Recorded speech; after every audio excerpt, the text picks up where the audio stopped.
Assalamualaikum warahmatullahi wabarakatuh.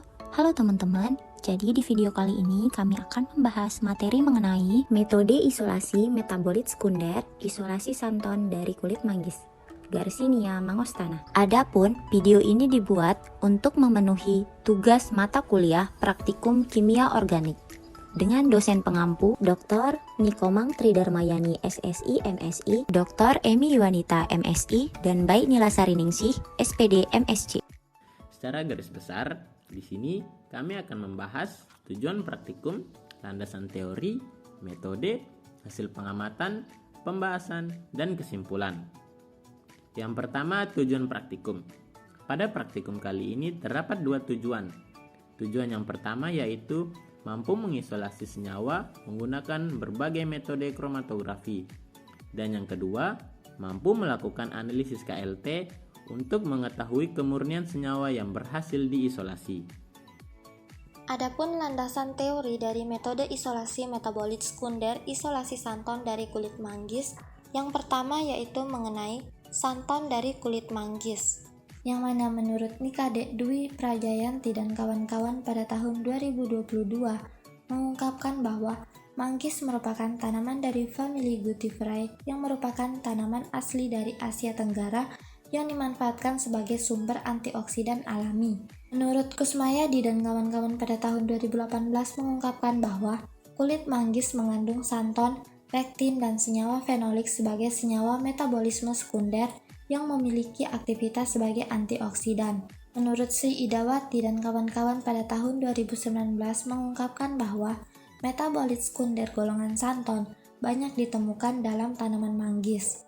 Derivat santon yang merupakan senyawa bioaktif utama dan menjadi komponen utama dalam tanaman manggis yaitu alpha-mangostin. Nah, senyawa santon yang terdapat di dalam kulit buah manggis memiliki sifat sebagai anti-diabetes, anti-kanker, anti peradangan, anti fungi, pewarna alami, dan sebagainya. Poin yang kedua yaitu mengenai isolasi senyawa santon. Menurut Sri Atun pada tahun 2014 mengungkapkan bahwa ekstraksi sampel dengan pelarut organik merupakan langkah awal yang sering dilakukan dalam isolasi senyawa organik bahan alam. Terdapat beberapa metode ekstraksi sampel bahan alam seperti maserasi dan sokletasi. Isolasi senyawa perlu dilakukan untuk mengetahui kandungan senyawa aktif dalam tumbuhan, sehingga diperoleh senyawa murni. Berdasarkan penelitian dari Sarma dan kawan-kawan pada tahun 2018 mengungkapkan bahwa isolasi dapat digunakan untuk produksi dan ekstraksi metabolit sekunder. Isolat diekstraksi menggunakan dua pelarut seperti etil asetat dan metanol. Metabolit aktif mengandung gugus kimia seperti fenol, flavonoid, terpenoid, alkaloid, tanin, dan saponin. Ekstrak kasar pada tanaman dianalisis menggunakan kromatografi lapis tipis.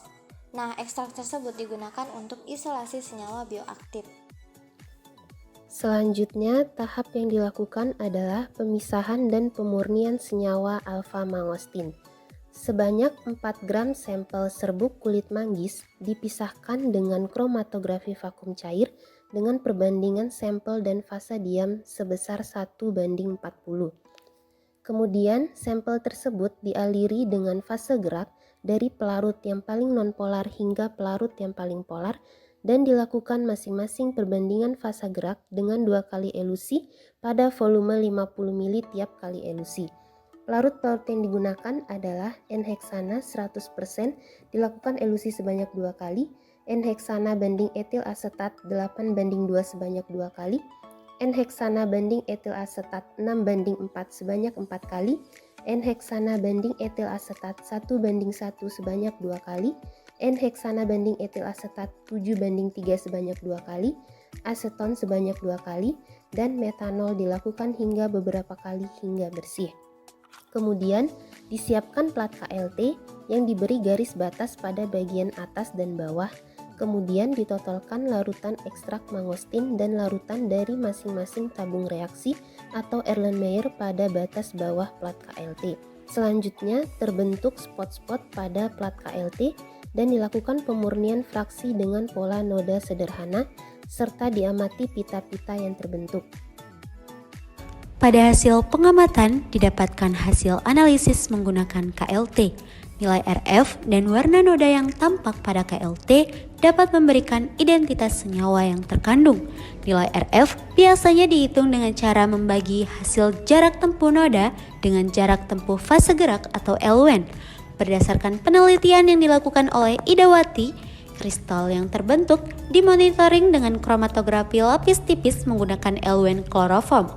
Isolat yang terbentuk menunjukkan spot noda tunggal, yang berarti isolat cukup murni sehingga tidak diperlukan pemurnian lebih lanjut. Pada percobaan ini, dilakukan pemisahan yang menggunakan kromatografi vakum cair atau KFC. Proses elusi dimulai dengan mengalirkan LWN heksan, kombinasi N-heksan etil asetat dengan perbandingan 8:2, 6:4, 1:1, dan 3:7. LWN aseton dan kemudian metanol. Urutan tersebut bertujuan untuk memisahkan senyawa nonpolar atau memiliki kepolaran yang lebih rendah terlebih dahulu pada fraksi. Sebanyak 19 botol hasil proses KFC kemudian dilanjutkan dengan proses identifikasi menggunakan KLT. Hasil yang didapat pada nomor 2, 3, 4, 13, 15, 16, 17, dan 18 tidak ada noda yang naik. Nomor 4 menunjukkan keterpisahan noda lebih baik, serta pada nomor 5 dan 6, noda naik tinggi dan menunjukkan adanya senyawa yang kompleks. Sehingga di sini perlu dilakukan pemisahan kembali. Fraksi yang memiliki pola noda dan nilai RF yang relatif sama dapat dikatakan merupakan senyawa yang memiliki karakteristik yang relatif sama.